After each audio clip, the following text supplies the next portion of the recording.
This is a valve replacement video for the E258 series.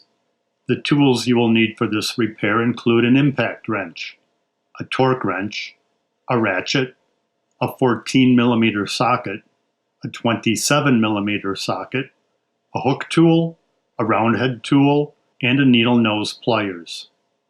Note that the replacement for the valve is similar for both the inlet and outlet valves, except the inlet valves require a 27mm socket. Use an impact wrench with a 14mm socket to remove the outlet valve cap from the manifold.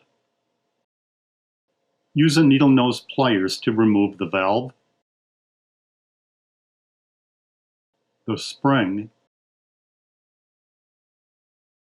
the poppet, and the seat from the manifold valve bore. Use a hook tool to also remove the valve O-ring. Inspect the manifold packing bore for pitting, cracking, or other damage, and replace the manifold if necessary. Inspect the valve O-ring, the seat, the poppet, the spring, the cage, the valve cap, and the valve cap O-ring. Replace any components which are a part of a valve replacement kit, which can be found on the specification sheet.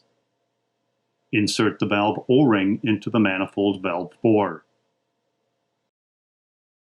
Assemble the poppet onto the seat and the spring.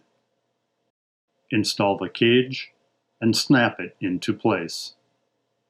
Install the assembled valve onto the valve cap. Install the valve assembly into the manifold valve bore. Use a torque wrench with a 14mm socket and tighten to the proper specifications.